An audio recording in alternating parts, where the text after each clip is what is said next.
meus amigos, boa tarde para todos. Boa tarde! Muita alegria que nós participamos mais uma vez do congresso, patrocinado pela Rádio Fraternidade. Podemos aqui rever corações amigos, lançar novos projetos, como o novo canal do Ser, iniciativas, assistir à exposição de amigos, companheiros de jornada, de trabalho espírita. Nós entendemos que esses são os momentos especiais em que nós podemos trocar energias, pensar sobre o futuro do movimento e, por que não, também renovar perspectivas e caminhadas. O tema que nós vamos abordar hoje é um tema complexo. O papel do Evangelho na família. Em que o ensinamento de Jesus pode contribuir para uma melhor qualidade da vida em família. É claro que a nossa reflexão é feita com base nas luzes do Consolador prometido. E por que dizemos isso? Porque olhar para a família, considerando a imortalidade do espírito, a reencarnação, a lei de causa e efeito, a justiça divina,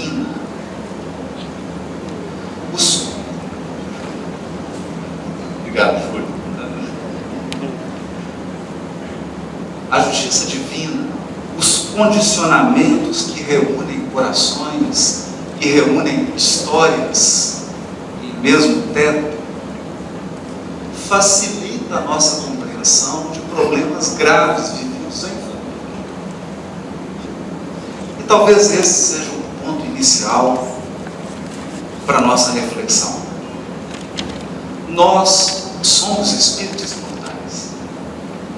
E como diz André Luiz no livro Espírito de Verdade, a nossa conduta é o processo e a nossa consciência é o tribunal.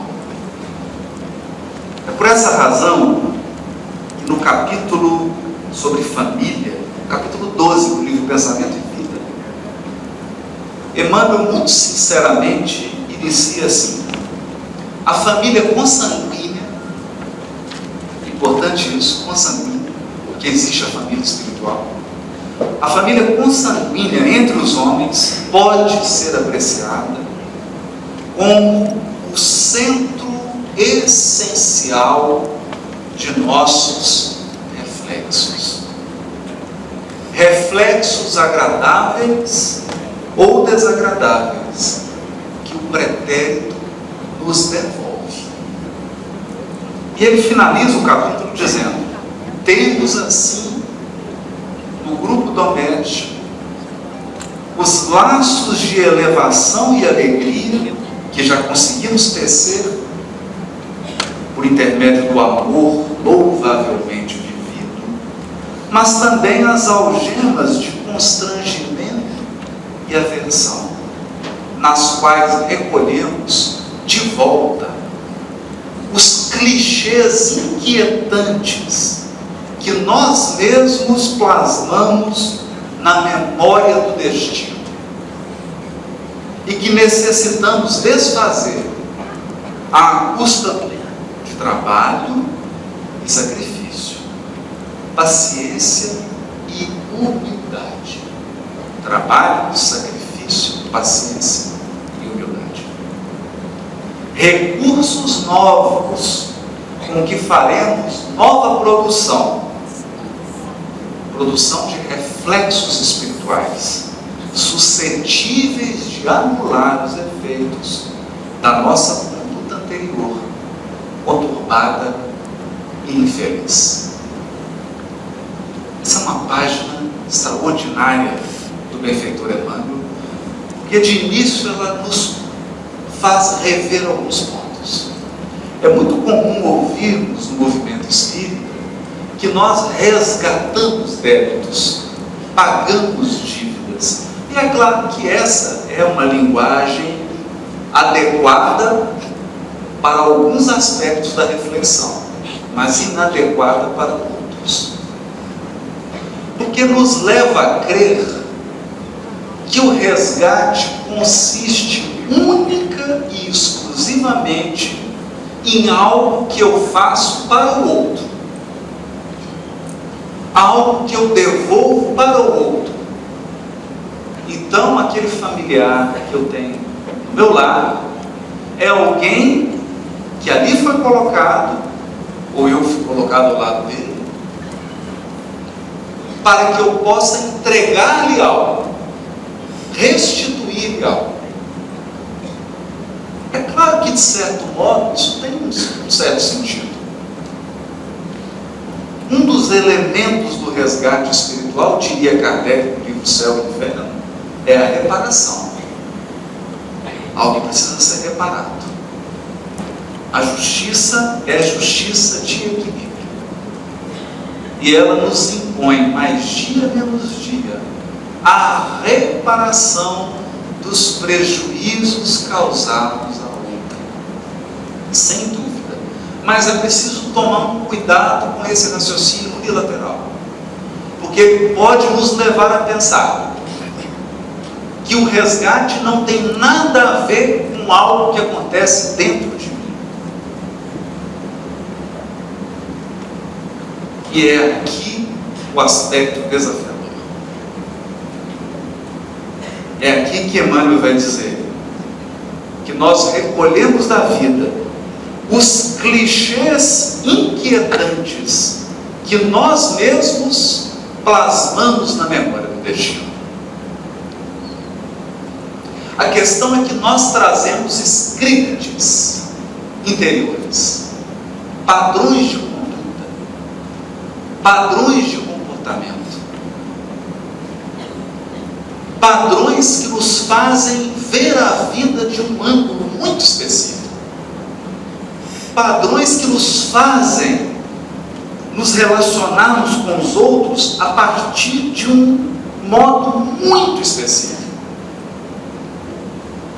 E afinal de contas, são esses os padrões, as causas. Portanto, se esses clichês mentais, se esses hábitos mentais não forem renovados durante o processo do resgate, nós podemos ter certeza de uma coisa: talvez estejamos resgatando com alguém para nos comprometermos com o outro. Esse é o grande ponto. O que a doutrina espírita nos esclarece com toda a profundidade, quando estudada seriamente, é que as causas do nosso destino estão em nós. Para cada maneira de pensar, uma consequência prática na vida. Para cada maneira de nos comportar, uma reação da vida. De modo que a vida, como a maré, sempre traz aquilo que saiu de nós. Quer no passado distante, quer no presente. Por essa razão, Emmanuel vai dizer: a família consanguínea pode ser apreciada como o centro essencial de nossos reflexos. Está filosófico. Eu vou tentar dizer isso numa tradução mineira. Cada parede que você tem é um telão desse tamanho, mostrando um pouquinho de você que você não enxerga. É mais ou menos isso. Porque é mais fácil ver a deficiência no outro, ficar até bravo com essa deficiência, até que sejamos capazes de identificar essa mesma deficiência em nós mesmos. Até porque a deficiência que o outro tem e que você não compartilha não te incomoda muito. Não te incomoda muito. A menos que a pessoa invada a sua esfera de uma maneira violenta, mas aí é outra coisa. Geralmente, aqueles defeitos ou aquilo que azeda a nossa convivência familiar é porque o outro exibe, talvez mais intensamente, aquilo que nós ocultamos tanto que sequer somos capazes de enxergar. A família, então, é uma mescla de pessoas se refletindo umas nas outras. Daí a dificuldade, daí o desafio. Esse talvez seja o principal desafio. O principal desafio. Porque quanto mais nós agimos no outro, mais ficamos inconscientes de nós mesmos. Quanto mais inconsciente de nós mesmos, mais o outro reage a nós. É um círculo vicioso.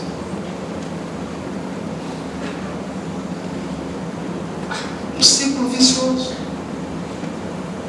Isso funciona como um jogo de ping-pong. Para que a bolinha vá e volte, os dois têm que jogar.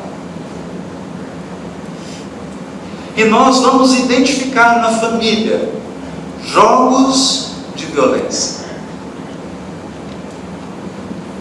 jogos de simbiose.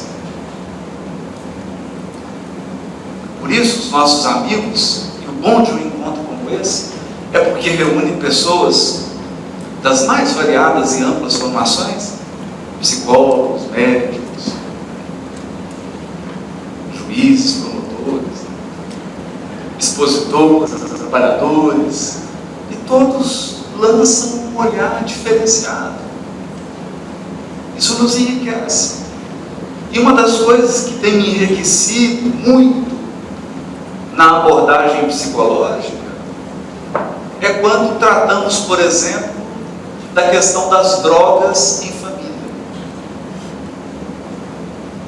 Geralmente, o viciado em droga é levado para o tratamento. Mas quem precisa de tratamento é a família inteira. Toda a família. Porque foi no conjunto, no contexto de relações, ou dizendo mais diretamente, alguém bancou. Alguém bancou. Alguém sustentou. Isso nos faz recordar de uma cena pitoresca do filme Poderosa Afrodite, de Woody Allen, um diálogo em que um homem chega para um amigo e diz assim: a minha irmã está louca, ela pensa que é uma galinha. O sujeito falou: mas é simples, interna ela. Eu não posso, eu preciso dos ovos. Essas são as relações simbióticas. É o que Emmanuel, com muita classe, está dizendo. A família é o centro essencial dos nossos reflexos. Lá estão todos os espelhos, quase todos, suficientes para refletir aqueles aspectos mais vitais que precisamos trabalhar na presente encarnação. Por isso é desafiador. Por isso é desafiador. Segundo elemento, falando primeiro das dificuldades, para depois falar do Evangelho. Segundo elemento é a intimidade. A intimidade também possui seu lado sombrio. A ponto de André Luiz aconselhar: trate o seu familiar como se fosse visita. É interessante isso. Porque é o efeito perverso da intimidade. Com o tempo, pode-se perder até o mínimo da cortesia e da educação no trato em família. Temos comportamentos que jamais teríamos com um estranho. Isso é preocupante. Isso é bastante preocupante. A intimidade é o grande desafio. E terceiro, aqui vem um ponto importantíssimo. Vamos ler uma mensagem de Emmanuel mais adiante sobre esse tema. Via de regra, em família, resolvem-se os laços complexos, forjados nos séculos. Isso significa que, com muita frequência, nós recebemos na família os nossos maiores adversários. Depois, diz Emmanuel, que todas as alternativas foram feitas para a reconciliação. É o que ele diz no livro Através do Tempo, capítulo 41. O assunto é tão sério que aqui Emmanuel parece assumir um ar de melancolia. Ele diz assim: amar aos nossos adversários desde o presente, ofertando-lhes o coração em forma de tolerância, trabalho, devotamento e ternura, é a fórmula exata para a solução dos grandes problemas que tantas vezes, por invigilância ou por leviandade, endereçamos lamentavelmente ao futuro. Não resolve aqui a relação, e essa relação é arremessada para o futuro. Lembremos-nos de que, ainda ontem, acalentávamos antipatias e desafetos, cultivando o ódio, a feição de serve no seio. Não vai muito tempo. Era chique ter ódio.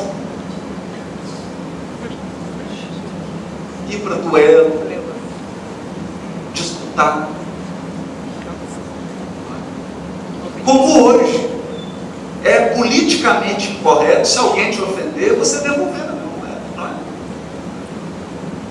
Se você não faz isso, você é criticado. É o que a gente ouve, por exemplo, as lições para a criança, né?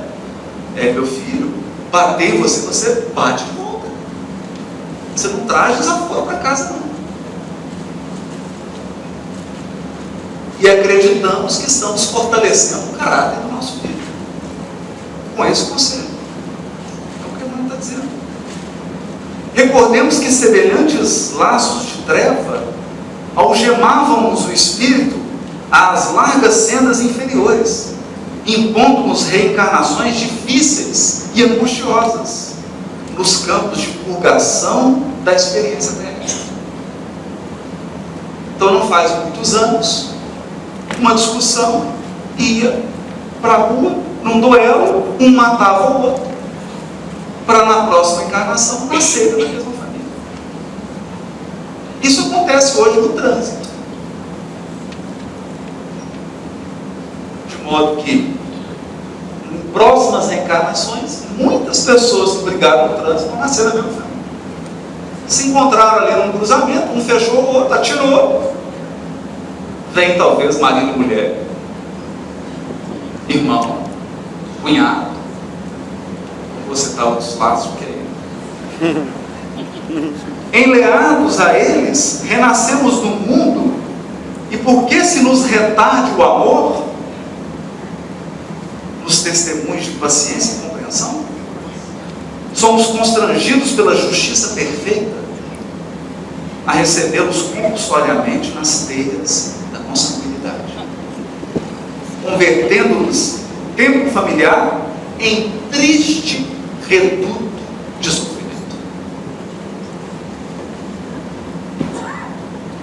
Então, uma visão madura e realista. É assim que, reinternados na Terra, quase sempre, acolhemos na forma de entes amados, velhos inimigos, que se erigem no santuário doméstico em nossos credores intransigentes. São fiscais da nossa conta, fiscais da nossa personalidade. É como se você juntasse a Receita Federal com a Operação Lava Jato, numa só pessoa.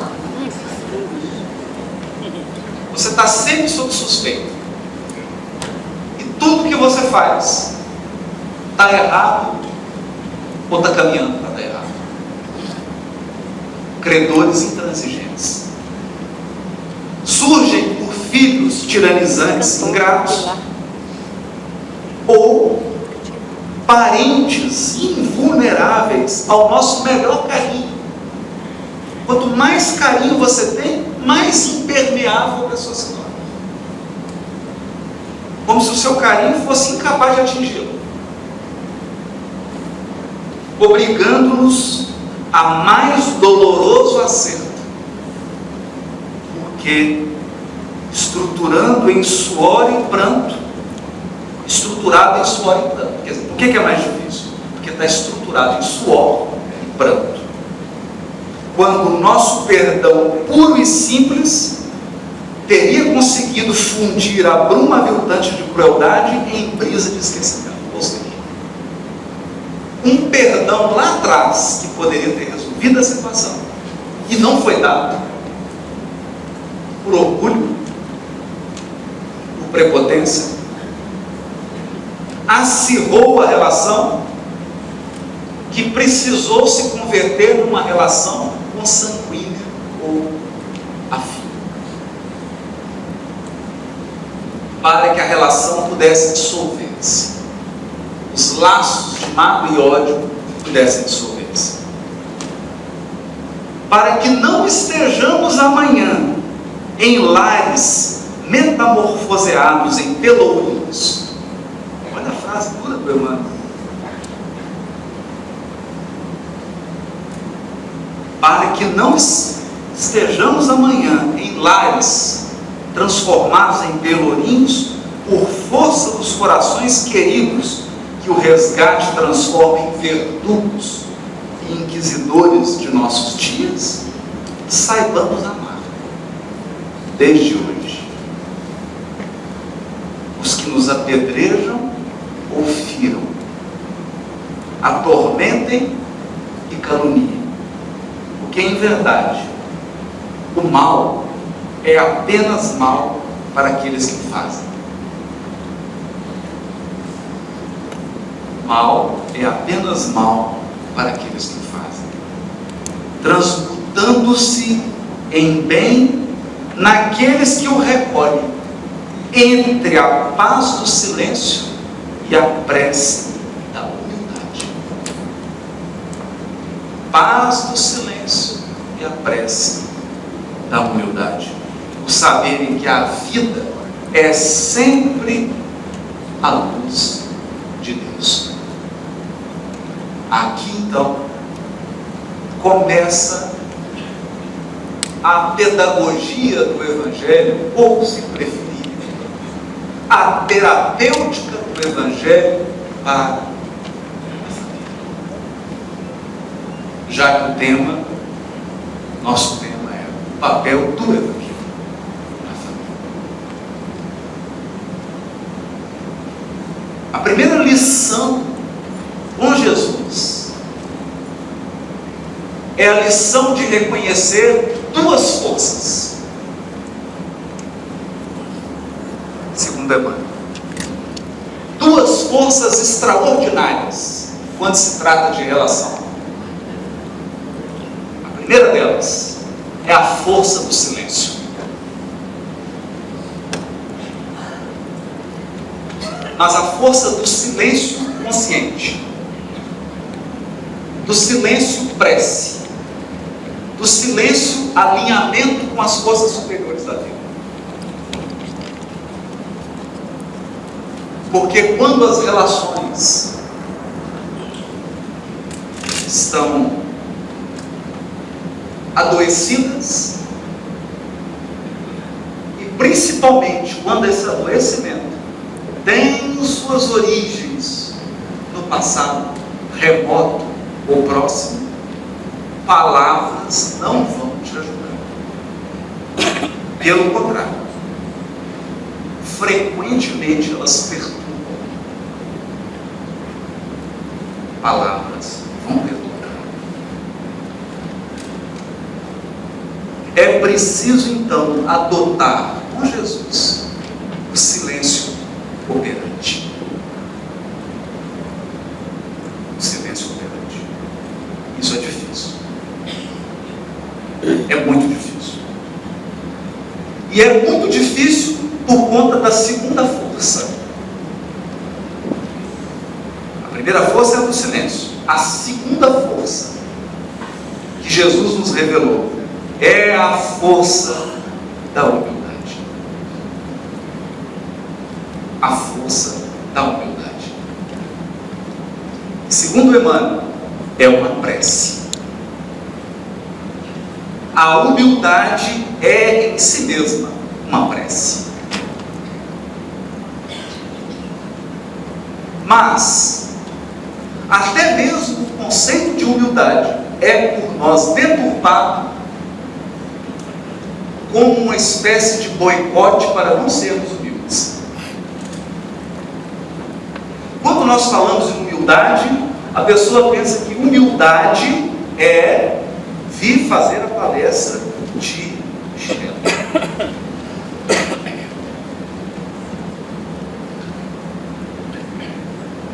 Que humildade é o preço da calça que você está vestindo.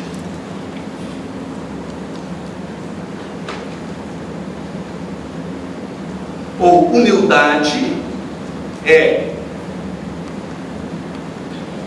o preço do quilo do self-service que você almoçou hoje. Não, isso não é humildade. Isso é custo de vida. Humildade é outra coisa.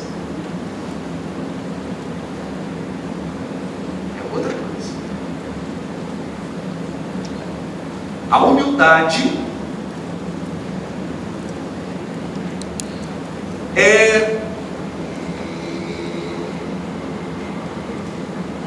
como vai dizer Emmanuel no livro Pensamento e Vida. Primeira coisa, reconhecimento da grandeza de Deus.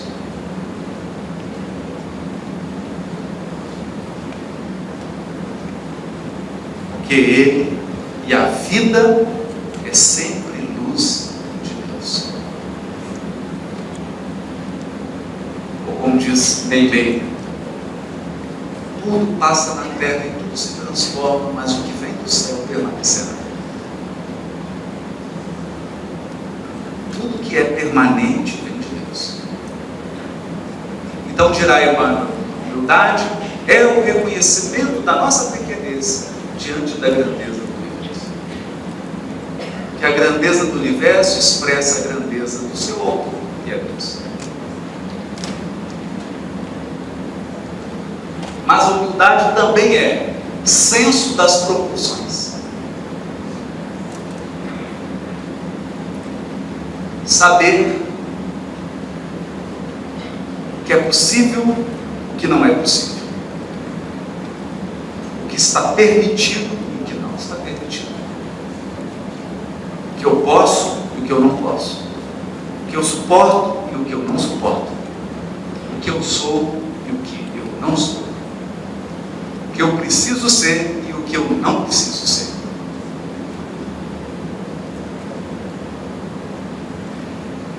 Essa visão deturpada de nós mesmos nos faz partirmos para a relação familiar imaginando-nos maior que os outros. Esse é um problema. o nosso credor, a última coisa que ele vai admitir é que você é maior que ele.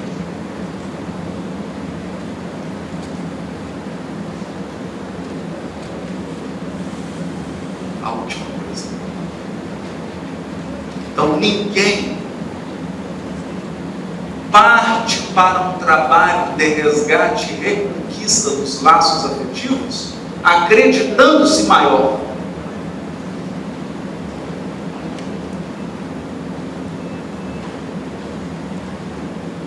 Esse é o ponto. Por isso Emmanuel vai conjugar essas duas forças tão grandemente exemplificadas por Jesus diante. E aqui vamos mudar um pouco o foco. Diante de uma cena de violência doméstica, Maria da Penha, que é quando levam a mulher para ser apedrejada na praça, uma mulher surpreendida no ato do adultério, uma questão familiar que ocorre no âmbito da família, em um julgamento viciado na fonte, que é levado só a adúltera e o adúltero não foi levado.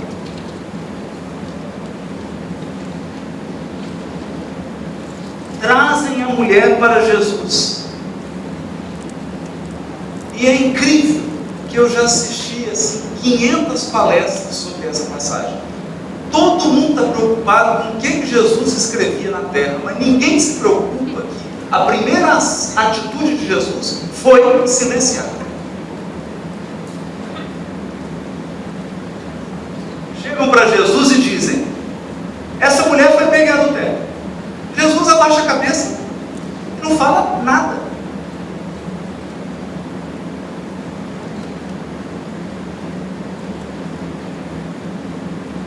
Mas o silêncio-ação, porque esse aqui não é um silêncio-omissão. Não há silêncio-omissão em Jesus. Em Jesus, o silêncio é sempre uma ação consciente, firme, austera. O silêncio de Jesus constrange a todos,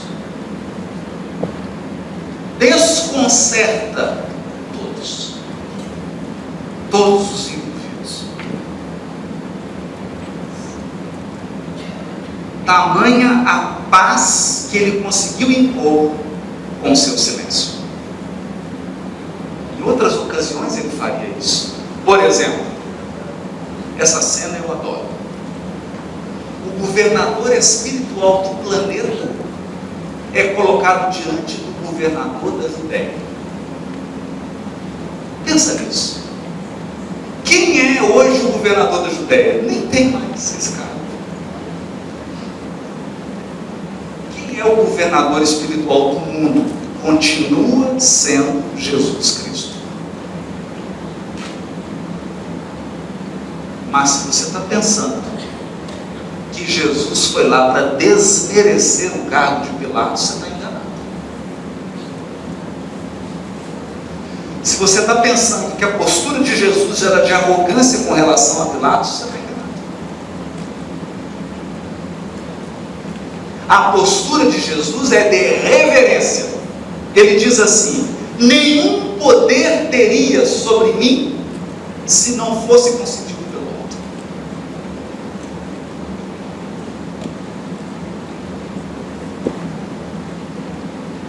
Então, naquele momento, o governador espiritual do planeta nos ensina: se você está numa circunstância da qual não pode sair dela, reconheça que forças superiores atuam no seu caso. Não se prenda aos instrumentos. É como diria Paulo em uma das suas cartas. Ele recebe um decreto de prisão domiciliar de Nero. Quem assinou o decreto? Nero. Ele teve uma audiência com Nero. E Nero segunda guerra, prisão domiciliar. E ele escreve assim: eu, Paulo, o apóstolo, prisioneiro do Cristo. Ele não fala prisioneiro de Nero, porque ele reconhece que a importância da sua ação evangelizadora, a importância da missão que foi confiada a ele,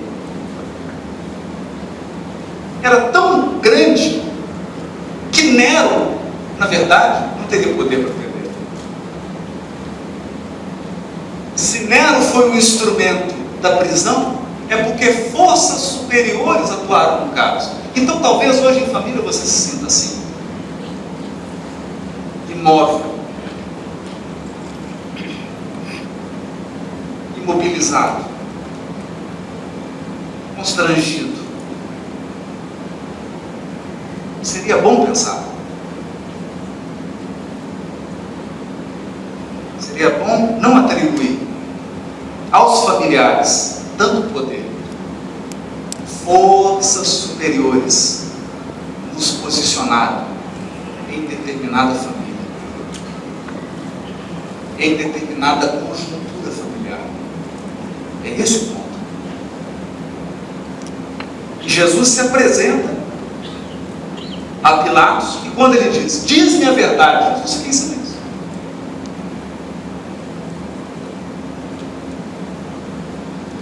Sim, porque a verdade é também transmitida pelo silêncio. Aliás, em muitas ocasiões, melhor transmitida pelo silêncio. Força do silêncio que produz paz.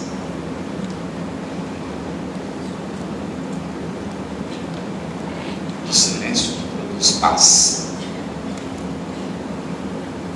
E toda a trama da crucificação, do momento em que Jesus é preso até os momentos finais da cruz, nós vamos observar mestre dos mestres em um profundo e pacífico silêncio.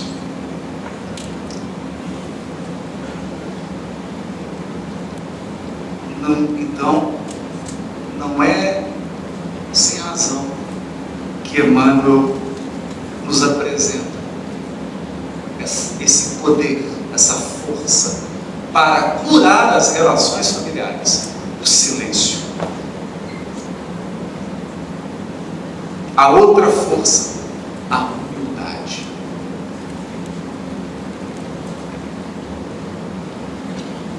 Quando indagado Pilatos: mas não é você o rei dos judeus? Tu dizes. Você está dizendo.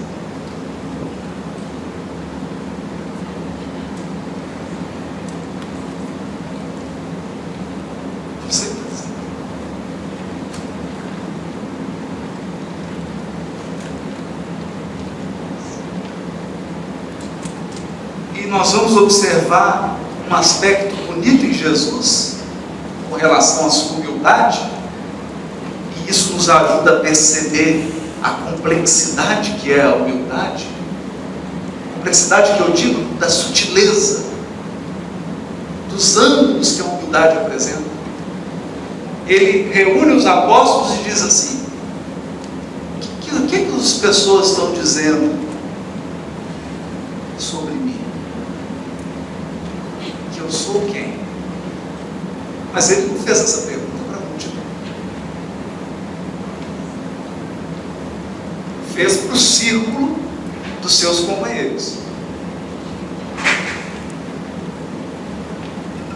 E foi mais ou menos assim: 10% de aproveitamento, né?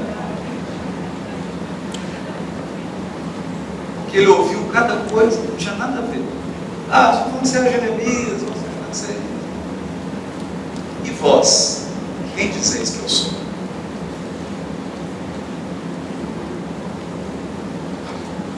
E vós?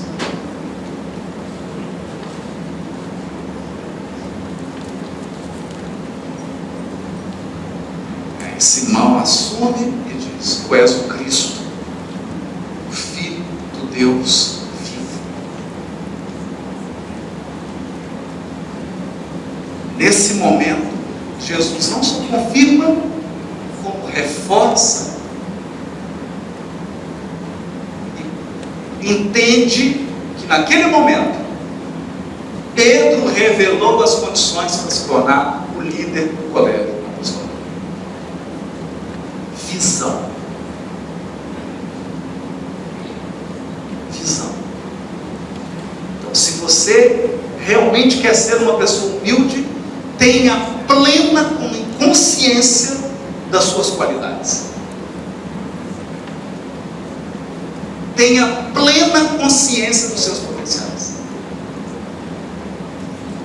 Não seja nada menos do que você pode ser.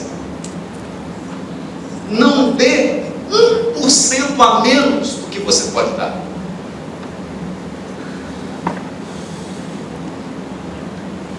Coloque 100% dos seus talentos a serviço do bem.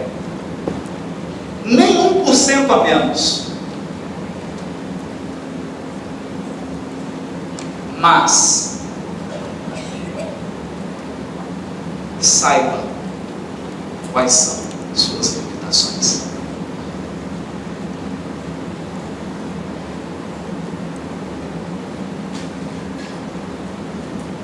Isso é fundamental. É por isso que a humildade é uma prece. Há um poema de Casimiro está no livro Assembleia de Luz. E ele vai dizendo assim, basicamente sobre as questões em família.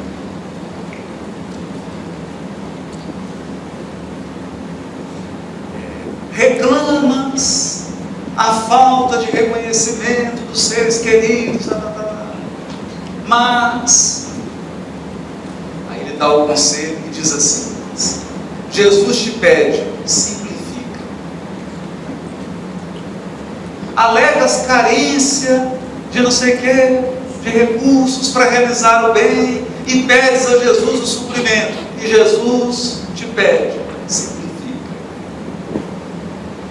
Simplifica. Simplifica.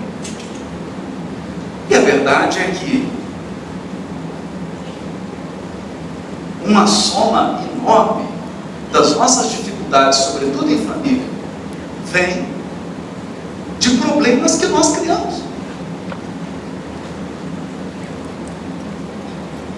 De problemas que nós multiplicamos. Por falta de adesão à humildade e à simplicidade. Em suma, bastaria simplificar. Simplificar. Isso me faz lembrar um caso pitoresco. Um casal saiu do interior de Minas e foi visitar um Chico. Eles estavam angustiados.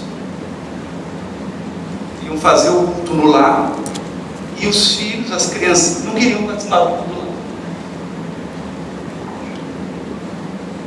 Então eles chegaram no Chico, eles não querem participar. A gente começa o culto no lar e eles querem ir para a cozinha pegar biscoito.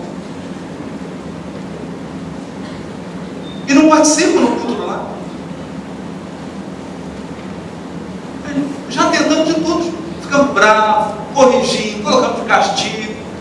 Tudo. Não adianta. Então nós estamos vindo aqui para você dar uma luz para a gente. O Chico fala: pega a lata de biscoito e leva para a mesa do culto. Simples assim. Simplifica.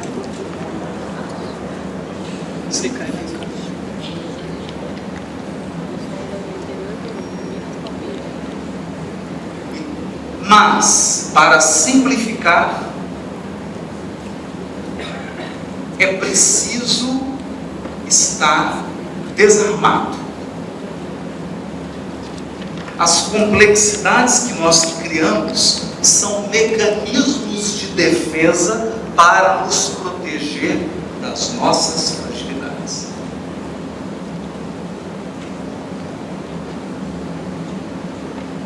Fragilidades, por sua vez, que são alimentadas pelo nosso orgulho.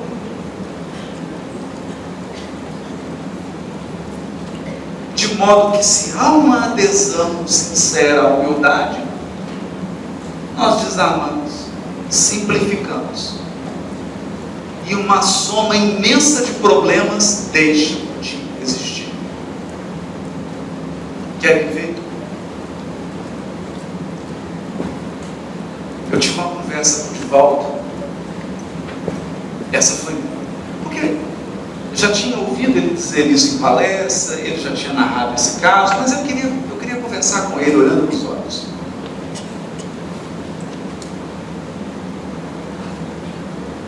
Então ele me contou as circunstâncias, das dificuldades,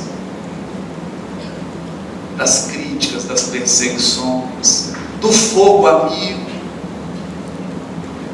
O fogo amigo, que são aquelas pessoas mais próximas, que são as que mais te queimam. E foi contando disso tudo. E aí ele me disse que nesse dia ele estava bastante angustiado, em função de críticas muito severas. Então a vontade que ele teve foi de assumir uma defesa. Eu vou me defender. Eu vou me defender. Isso é injusto. De fato era. E não pouco, muito injusto. Então Joana lhe apareceu.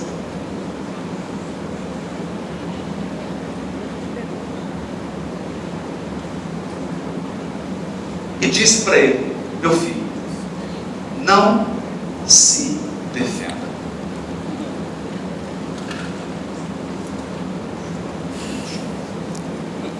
Não se defenda.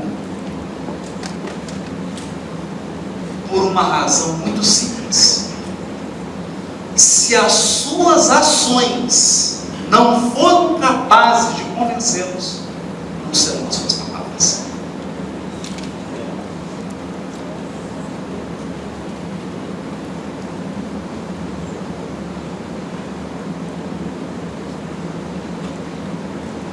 E aqui nós percebemos essa dinâmica. Porque me deixou muito curioso nessa página em que Emmanuel fala de desafetos em família, e ele finalizar com essas duas virtudes: silêncio e humildade. Por quê?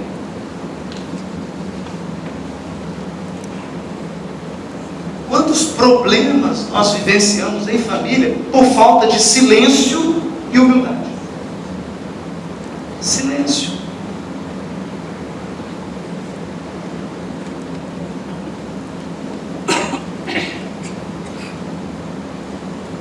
Essa é uma lição, porque nós somos educados para acreditar na força exclusiva das palavras. É óbvio, as palavras são poderosas, as palavras transmitem ideias, as palavras transmitem sentimentos, elas transmitem vibrações. As palavras podem mudar vidas, mas o silêncio também. O silêncio também.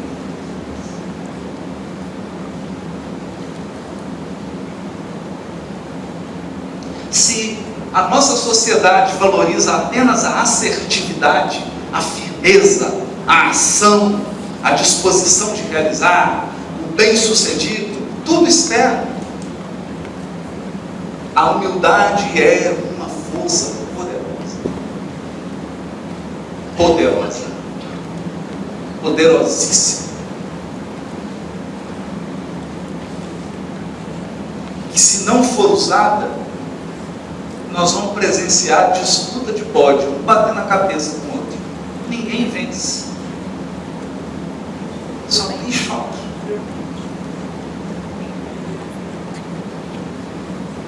Outra lição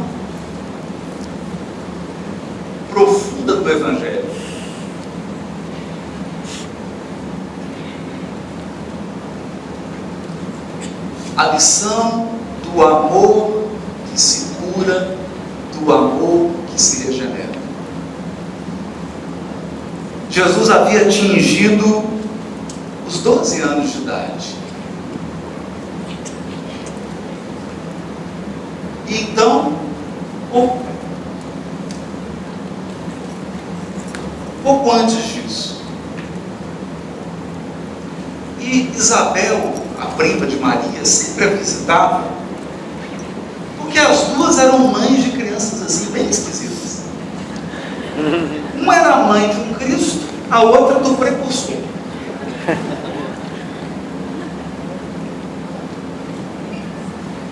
E é curioso porque a gente nunca pensa da perspectiva dessas mães. Como devia ser difícil ser mãe de um Cristo. E mais, de um Cristo com um destino corporal incerto. Tanto que ele saiu pela cruz. Não foi reconhecido. Tem isso tudo. Então, o amor de Maria, que é um típico amor de mãe, um amor que se angustiava. Logo ela, Maria, esse anjo vestido de mulher, mas vestido de mulher. Era mãe. E ela vai olhando aquilo tudo e fala assim: eu preciso intervir. Vai ao templo para tentar conseguir um cargo em comissão para Jesus. Uma nomeação. Um cargo de recrutamento amplo. Sabe aqueles que a autoridade nomeia quem ela quer? Nomeava um cargo para Jesus. Ele começava a estudar, trabalhava. E o coração dela aliviava. Coração de mãe. Essa cena eu acho linda. Linda. Ela então volta do templo. Quando ela está se aproximando da casinha, está no livro Boa Nova. No livro Boa Nova. Capítulo 2. Quem está na porta? Jesus.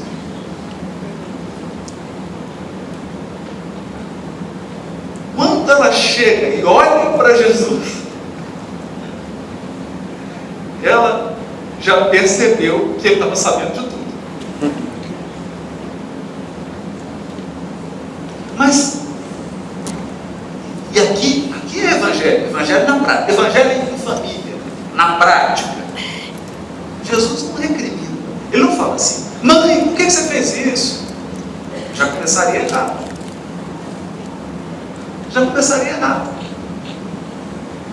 Ele falou assim: mãe, não faça isso. Já outro erro. Ele pergunta para ela assim: mãe, por acaso eu não tenho testemunhado a minha comunhão com Deus? Entendem? Entenderam o que a Joana disse no de volta? O que Jesus está perguntando para Maria? Mãe, será que eu não estou testemunhando o suficiente a minha comunhão com Deus? O suficiente para que você se sinta segura?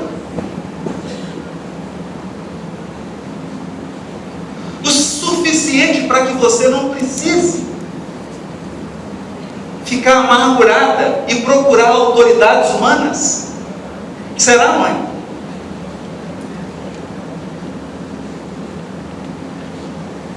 É claro, a resposta estava dada. E então Jesus, o Cristo, altera a rota.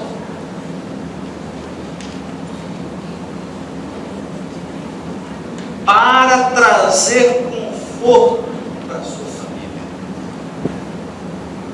para transmitir paz à sua família.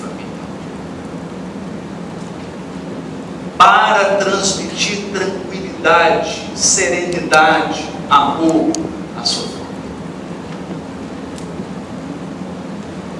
Ele que poderia alçar todos os voos, entrar por todas as portas, entrar e sair de todos os ambientes, exercer todos os cargos com pureza inigualável,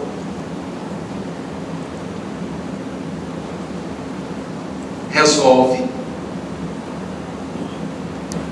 apoiar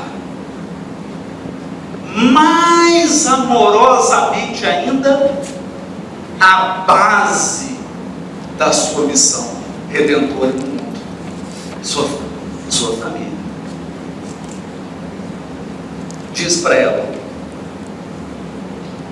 eu vou pedir autorização para meu pai e trabalhar aqui na carpintaria.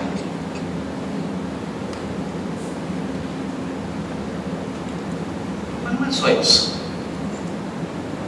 Humberto de Campos finaliza sutilmente.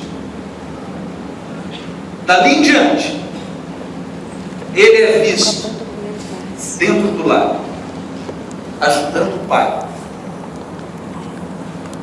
tomando os instrumentos rudes da carpintaria. Ele, construtor do mundo, agora manuseando brutas ferramentas da carpintaria de ontem.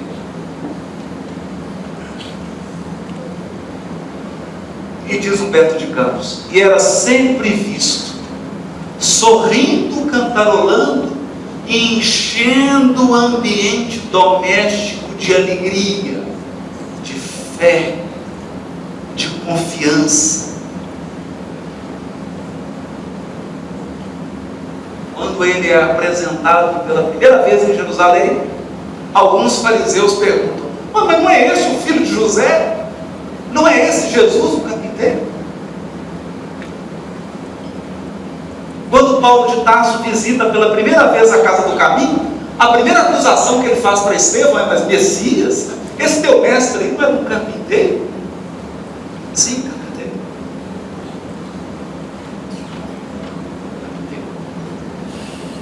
Passou mais de uma década no lar, em silêncio e humildade.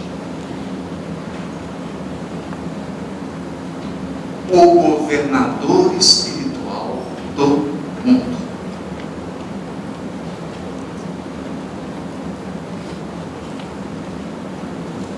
Como não pode o discípulo ter a pretensão de ser maior que o mestre? O que o Cristo espera de nós?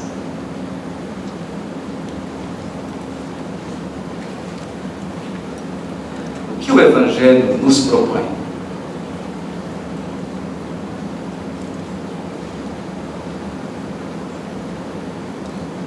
Essa tarefa silenciosa e anônima dissolver com amor os clichês inquietantes com os quais nós gravamos o nosso destino de nuvens pesadas.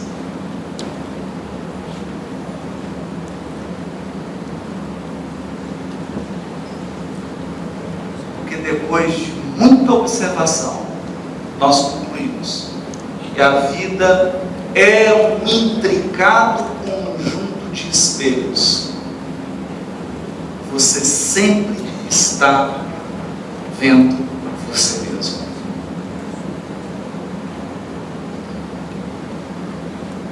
Ou pelo menos você o tem. Que é um pouquinho de você hoje.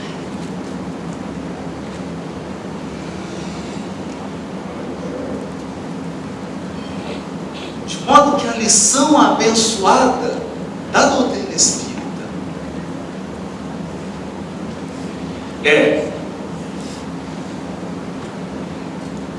não seja tão particularista assim. Deus é Pai de todos. mas também não seja tão abstrato, tão universalista assim. Onde Deus te colocou é onde Ele espera de você o maior rendimento. O maior rendimento.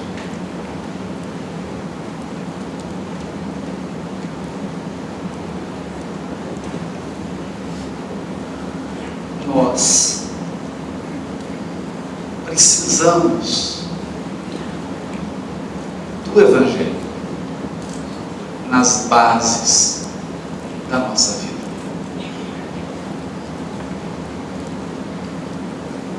E mais do que isso, o Cristo sempre esperou uma divulgação do Espiritismo e do Evangelho muito mais intensa do que a que se faz num ambiente como esse, que é a divulgação feita de testemunhos na intimidade da nossa família.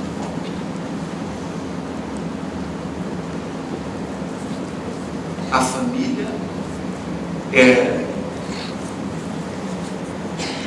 como diz Emmanuel no Pensamento Infinito, o raio,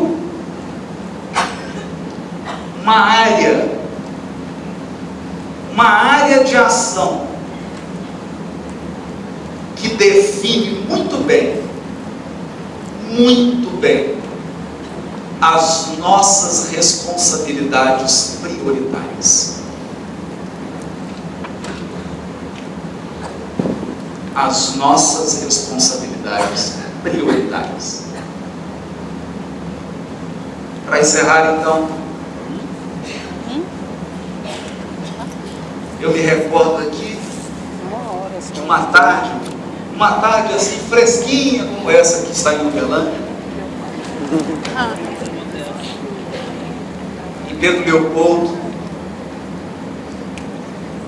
Somos convidados a almoçar com duas irmãs do Chico, as duas já desencarnadas.